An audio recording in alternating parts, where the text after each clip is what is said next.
Hi, welcome back to PC Builder. I'm Jason. This is our CPU market update for April 2023, and we've got a really spicy one. We've got the launch of the Ryzen 7800X3D. How's it going to shake out versus the i9-13900K and the 7950X3D? And we've got massive Intel CPU price cuts. They are finally responding to Ryzen with their own price cuts. Of course, we'll also take a look at the best gaming CPUs for budget, mid-range, and performance, as well as the best production CPUs in April of 2023. Remember, if you get value out of the video, give it a like. This makes a huge difference to the channel, especially this guy right here. And of course, subscribe, click that bell icon. That way you get notified when we release cool content.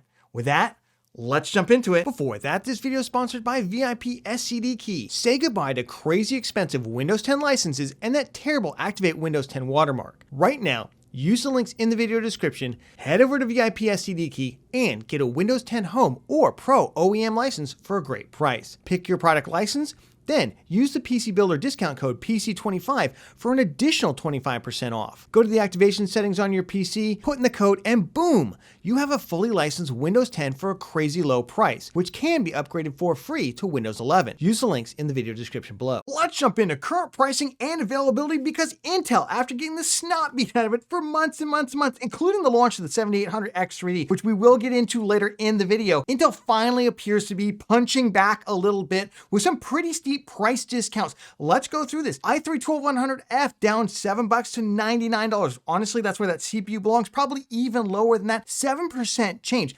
But before you run out and buy that CPU, the i3-13100F is also $99. What is going on here? That's a $20 price cut on a budget tier CPU. That's 18%. That's huge value. You can get it right here at Amazon, delivery right away for $99. Totally insane. Now remember, of course, if you want a 13100F, you're going to need to get a B660 motherboard with BIOS flashback, or you're going to have to buy a B760 motherboard, and those motherboards tend to be about $20 more than the B660 ones. The other thing about the 13100F is it's a rebadged, basically 1200F that's just clocked slightly higher. So the performance difference isn't huge, but we'll get into all this when we go into the best price to performance gaming CPUs later in the video. And we got the i5-12400F down 3% to $159. You just love to see it, you know, $159. This CPU, because of the motherboard selection, has had a harder time competing against Ryzen 5600, 5600X.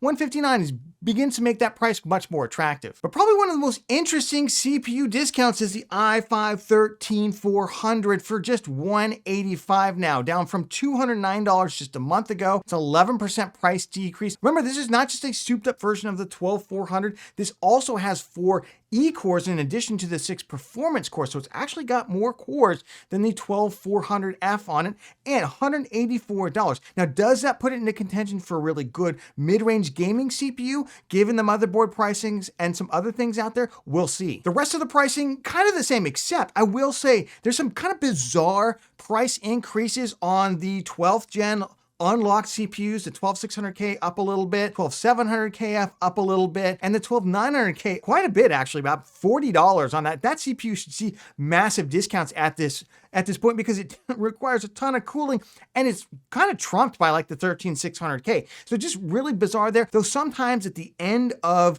the kind of mass production life of certain CPUs, not to say that they're not going to continue to be produced, but in the mass production, mass marketing, sometimes the prices of them do go up. For instance, go out and try and find a Ryzen 2600X. The price is insane, right? Just because they're still making that CPU, but they're making such small quantities, and people are, I don't even know why people are buying them, but they are, and they're getting pretty insane prices. Let's jump over to the AMD CPU side of things, and we don't want to see all that red. Too much red, too many price increases. What is going on, AMD? We just released our Ryzen 5600 build guide, and you're raising prices on us. What is going on? Well, I think it actually has to do with the fact that they're selling so well right now that retailers probably feel like they can squeeze out a little extra profit on these things. But let's punch through these before we get to the 7800X3D, the launch, the performance, which we will go through in the news section. Let's jump into the Ryzen 5500, start there, work our way up. Nice to see a small price decrease down to $94. Ryzen 5500, remember, that does not have PCIe Gen 4 on it, only has PCIe Gen 3, but B450 cheap B450 motherboards with BIOS flashback have also come back into stock, so it might just take the overall performance crown for the best budget CPU. Then we've got the Ryzen 5600, and I don't want to see that going up any higher, $141. I have a feeling this is because the CPU is selling so rapidly compared to everything else, and probably compared to the supply that they have right now. Would love to see this go back to $120. Is $10 going to kill anybody? No, but again, you wanted the best value at this price point, right? Also with the Ryzen 5700X, again, I think that's probably just kind of a victim of its own success right now. Back up to about $193 after dipping all the way down to almost $179 last month. And then we've got like the Ryzen 5800X3D, and again, that has also gone up from $308 last month to $326 this month. Don't really like to see any of these price increases. I'm sure retailers see these CPUs actually moving compared to their Intel competitors and like, well, maybe we could charge a couple extra bucks for these and just increase our profits. 5900X, small price increase. 5950X is kind of like getting into the who cares category, right? Like the 12900K. But let's talk about Ryzen 7000 CPUs. And we are seeing some welcome things. It's nice to see the Ryzen 7600 come down another 4% to $219. And with A620 motherboards that are just launching, we'll go through a couple models right now to see what the price discounts look like, as well as cheaper DDR5 memory. Will this one sneak into some of the budget gaming CPU lineup? That'll be really interesting to see. Down to $219 right now over at Amazon. Remember, you also get the Jedi Survivor game with the purchases of this thing. I'm super excited about that. And then I hate to see the Ryzen 7700 come back up to $319 over at Newegg as well as Amazon. You still do get the Jedi Survivor game with it, which is a pretty good bundle. But again, I hate to see prices come up. And of course, we got the 7800X3D. And in fact, if you're wondering, is the 7800X3D actually available? Yeah, it's available. It's in stock right now over at Amazon. It's not in stock over right now at Newegg. That'll of course change. Remember, links to everything are down in the video description. You can check out pricing and availability in your region. And it is in fact selling for the MSRP right now at $449. And we got some small price moves in terms of the higher core count. Ryzen 7000 CPUs like the 7900 down to $419, 7900X3D down a couple of bucks, as well as the 7950X3D down a couple dollars. But the 7950X up a couple bucks, just kind of natural price variation. It is nice to see the 7950X and 7900X3D versions still below their MSRP. Let's talk about the launch of the Ryzen 7800X3D, and then we'll get into those cheaper motherboards for Ryzen 7000 that just launched and whether or not they're a really good alternative. If you missed our Ryzen 7800X3D build guide, we go through the best motherboards, the best RAM. We do a lot of RAM testing in that video, so if you want to know what exactly to get, coolers, etc., check out this video right here that's right next to me. I'll leave a link to it down in the video description. Let's jump into the 7800X3D performance. If we look at Tom's Hardware and TechSpot, we'll just compare these two. Also leave them linked down in the video description so you can check them out. But basically, Tom's Hardware at 1080p with an RTX 4090 found that the Ryzen 7800X3D led the pack, led the 7950X3D, definitely led the 13900K by quite a substantial margin for them. And at 1440p, kind of the numbers are all the same basically at 1440p for the Tom's Hardware data. TechSpot, on the other hand, found that the 7800X3D was roughly tied with the 7950X3D, slightly ahead of the 13900K, not quite the huge lead. Now this is 1080p RTX 4090. Now one thing I will point out here, if you look at some of the rest of the results between Tom's Hardware and TechSpot, even though they both use kind of some of the same games, you'll see that CPUs like the 7700X, the 5800X 3D will actually change places. That just goes to show you should always look at a number of different reviews out there. You never know, maybe one outlet got a bad sample of a CPU or a golden sample of a CPU, what we used to call the silicon lottery, of course. But overall, right now, what I have to say is, if you're looking for a high-end GPU, because remember, this is a $449 CPU, $449. You can get a Ryzen 7600 that performs really, really well with most GPUs for $220. And as we'll go through in a moment, you can get some cheaper motherboards with it too. The 7800X3D, you're going to spend an extra $200. You're going to have to buy your own cooler for it. So just make sure that you've got an RTX 4090, a 4080, a 7900 XTX high-end GPU that you're gonna see the value between jumping up from that kind of more mid-range CPU up to the high-end CPU by spending that extra $200 rather than, of course, investing that $200 in just buying a better GPU. Because oftentimes, as we go through in our best CPU and GPU combo video, I'll leave a link to that down in the video description. That is oftentimes the place where you're gonna find the highest price to performance. But overall, if you're looking for the highest performance gaming CPU out there, 7800X3D, and I will say, that AMD has done a great job at bringing that level of performance kind of down more into the mainstream with a $449 price point as opposed to $699 for the 7950 X3D or whatever the 13900K launched at. So let's talk about those cheaper A620 motherboards. Should you get one? What's the difference between them and B650? Well, this just got announced like a week or two ago. These boards are rolling out. All the board partners are going to have theirs, including kind of gamery focused ones. And they're starting about $85 up to about $125, $150. Let's talk about what the difference between them and B650, because there's really only one major difference that I think gamers should concern themselves with, and that is that you will not be able to use Precision Boost Overdrive on these, although it does appear possible that some of the board manufacturers might enable some kind of Precision Boost Overdrive like utility that you can use with them. We'll have to see what the iteration is when they actually come out, but there's not going to be any base implementation of Precision Boost Overdrive, so you have to run things at stock. That's a little bit of a bummer. I don't know why AMD did that. The VRMs on these boards look absolutely rock solid, by the way, way better than the B450 boards,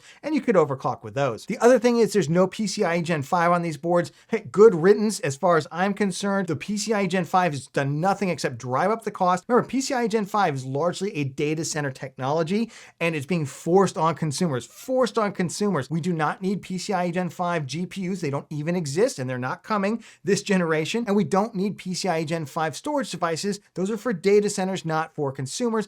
Don't waste your money on that. The other thing I will note is some of the boards will support processors up to 120 watts, and some will only support them up to 65 watts. So just dodge the 65 watt ones. 120 watt TDP is fine for the 7800X3D, so you'll be pretty much good for any of those. So ASRock, for instance, has their A620M HDV M.2 Plus blah blah blah board. It looks okay. It's got a VRM heatsink on it, decent-ish rear panel USB connectivity on it. You're gonna get entry-level audio. You're gonna get entry-level just about everything. Some of these boards also only have one M.2 slot on them. I believe most of the ASRock ones have at least two, including a Wi-Fi key M.2 as well. Pro Series here for 114. Gigabyte A620 Gaming X is one of the ones I think only has one M.2 slot on it. Don't know why Gigabyte went that route, but you can get one here that's Wi-Fi enabled from ASRock for $124. And then the Asus Tough Gaming one in typical Asus fashion, even though you don't get really anything other than it looks kind of cool, for $150. Jumping over to some of those cheaper B650 motherboards that are just hitting the market right now.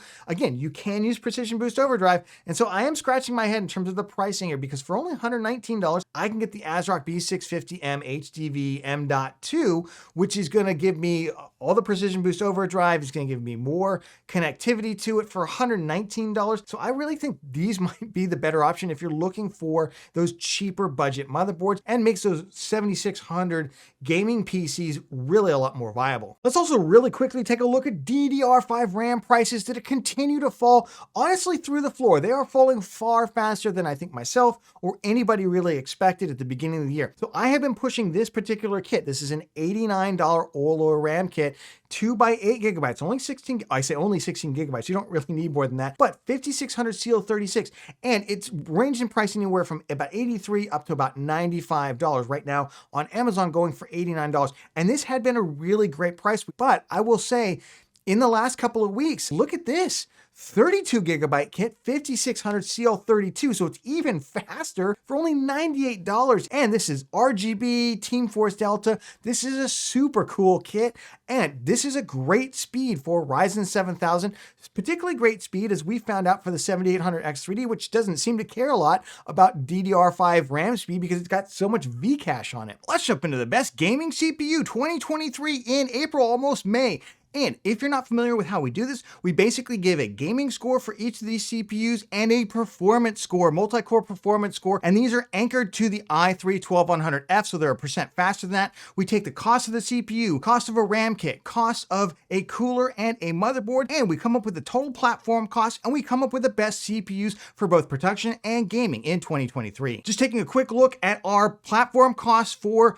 April/May of 2023. Remember, this spreadsheet is available. You can click on it down down in the video description. You can jump in here, you can download it yourself, you can change all the assumptions if you want, or you can put in your pricing and you can find the best CPU for you. Let's jump into the best budget gaming CPU 2023 in April. And remember, this is where the total platform price, motherboard, RAM, CPU, everything is less than $400. Look at that. The Ryzen 5500 has completely reclaimed its spot on the top of the heap of the best budget gaming CPUs. Why? Well, it got a small price cut, but mostly it's because those cheap B450 motherboards with BIOS flashback are back on the market. Remember, the Ryzen 5500, no PCIe Gen 4 on it, PCIe Gen 3, so you can use those B450 motherboards. And we're also using the stock cooler with it. $207 for the total platform price. That's insane. $2.11 for the price to performance. But I will say Intel making a very strong showing. Just for $25 more, you can get a 13100F with a cheaper B660 motherboard. Remember, you do need BIOS flashback on those B660s.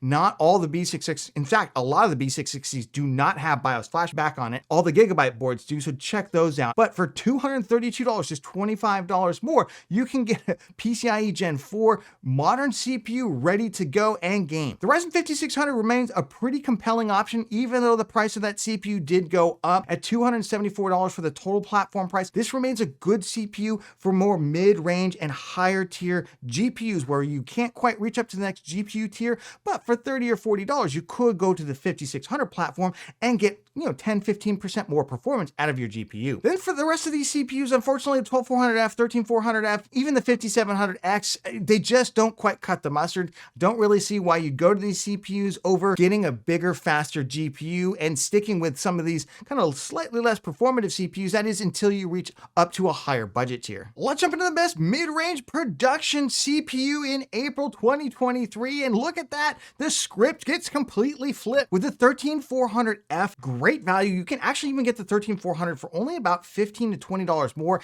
if you're a video editor and you want that Intel QuickSync with the iGPU on it, and for a total platform cost of only $371. Totally insane. Now, I will say the stock cooler on this does struggle a little bit. You may want to replace it for another $20, but even so, it would still have an insane price to performance. 13600K, another amazing value. This is why I call this CPU an amazing hybrid gaming and production CPU. Really kicks some butt. And look at that multi-core score. Really powerful CPU. Now, the platform cost is almost double what the 13400F is, but you do get quite a bit more performance. And as a result, look at that price to performance, $2.16. Honestly, the other CPUs on this chart kind of don't make a lot of sense. If you want to stick with Ryzen, 5700X probably makes the most sense there, $394.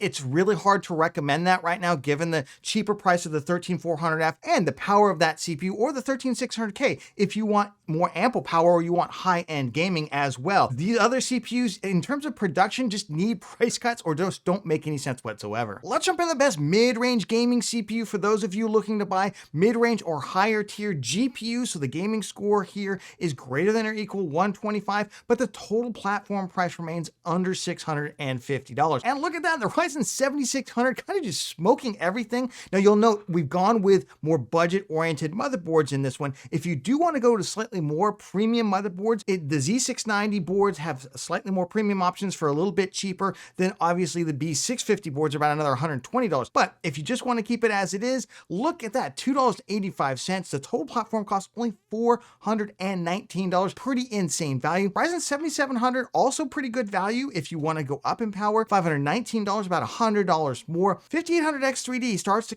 you really start to question why you would grab that one. Even with a budget B550 motherboard, comes out at $530, $3.68. But remember, that's a quote unquote dead platform. Well, I guess all the Intel platforms are dead as well, but you don't get the same performance level you get with a 13600K in production, for instance. 13600K, the 12600, these CPUs start to make less and less sense. The 12600K, I will note, the only way you get that higher level of performance is you go to fast DDR5 RAM. That's why that costs a little bit more. But overall, I think this is Ryzen is really dominating gaming, especially at the mid-range right now. Jumping over to performance production, before we get to high performance gaming, which I know everyone's always waiting for, this is where the multi-core score of the CPU is 300 or greater. Remember, those are Cinebench scores. And look at that, Intel completely flips the script once again on Ryzen when it comes to price to performance, because these 13th gen CPUs can use that cheaper, super cheap DDR4 RAM, and we are using 32 gigabyte kits here. Look at that, $364 13700K with a total platform price of just $712, and that's using a big air cooler or a 240mm all-in-one liquid cooler. $1.95. 13700K, super compelling. 13900K with DDR4. We've got, of course, this 7950X. Now, I know a lot of people say, well, only about 20 bucks more than 13900K, and its saving grace tends to be AM5 has future upgrades coming down the line where, you know, LGA 1700,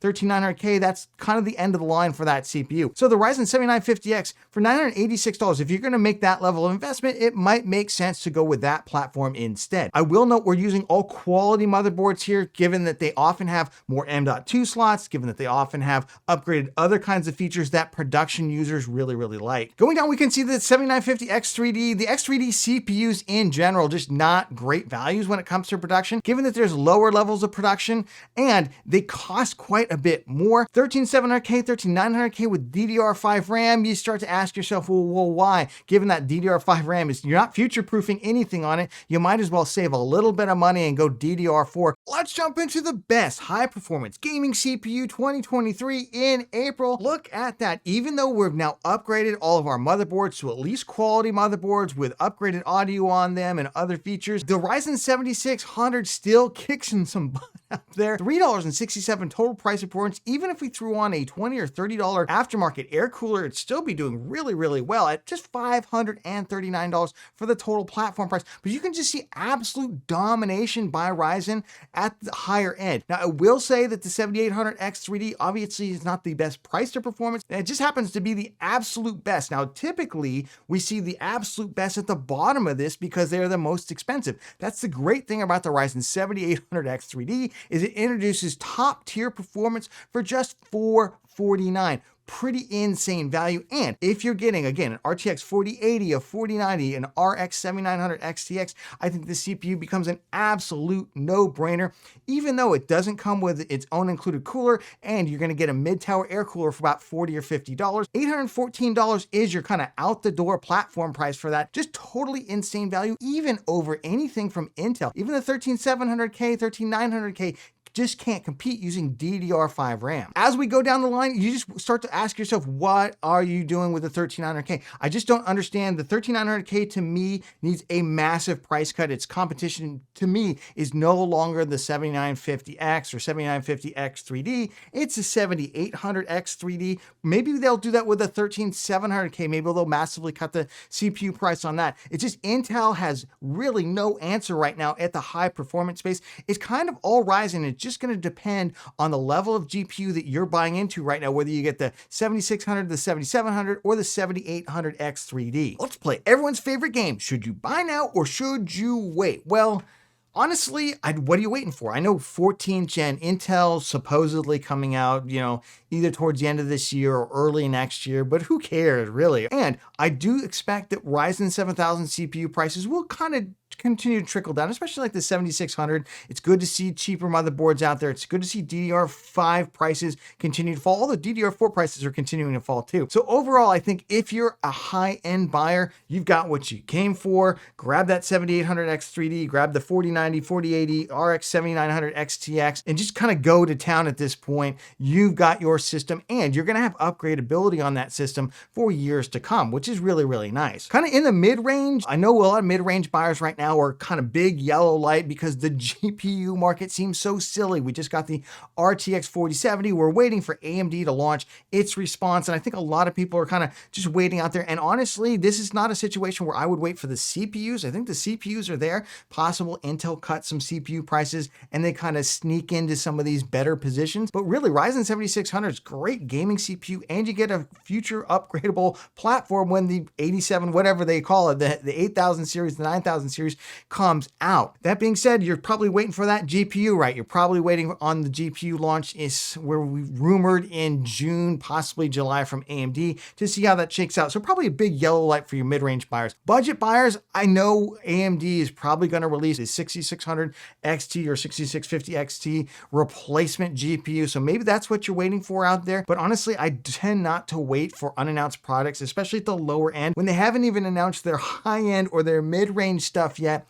You might be holding the bag until early next year. I would go ahead and build the i3 13100F looks like a great value. 5600 still pretty good value. Maybe you see if that comes down 10 bucks more. Ryzen 5500, for those of you looking to buy a used GPU like an RX 580 for about $80 and put together a screaming rig for about $400, just seems like the way to go. Remember, if you got value out of the video, give it a like. This makes a huge difference to the channel, especially this guy right here. And of course, subscribe and click that bell icon. That way you get notified when we release cool content. Speaking of cool content, did you miss our GPU market update for this month? If so, check it out. Right here, we go through all the best GPUs to buy in April of 2023 and where the prices are going. And we'll catch you on the next one.